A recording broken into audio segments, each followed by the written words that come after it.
دارید اینجا مشاهده میکنید. و حالا یک دیو شاخدار بسیار زیبا در اینجا مشاهده میکنید و در آخر شما یه موجود فوق‌العاده رو دارید مشاهده میکنید که بسیار زیباست، بسیار زیبا، بسیار زیبا، بسیار زیبا. من میخوام جای دیگرم بهتون نشون بدم. فوق‌العاده است، فوق‌العاده است این سنگ.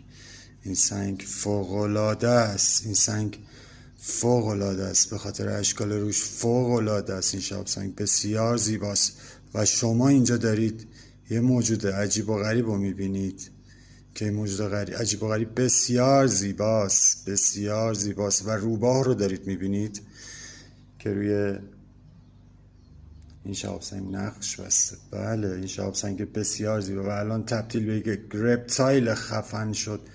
ما که اینطوری بگیریمش میبینیم که یه رپتایل خیلی خفن رو داریم میبینیم.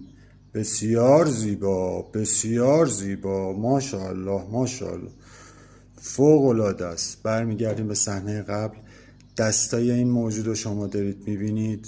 ببینید عزیزان، این صورت این موجوده داره ما رو نگاه میکنه از دنیای شهابی خودش و حالا شما فکر میکنید که خب ببینید دیگه موجودات فضایی الان چه شکلی هستن.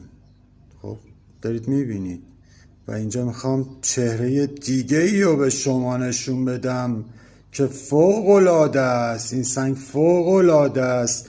از لحاظ چهره من سنگ دیگه ای رو فکر نمی کنم به این شباهت داشته باشیم. خیلی زیباست، خیلی زیباست، زیبا برای زیبا پسندان، زیبا، ترسناک و بسیار زیبا برای زیبا پسندان.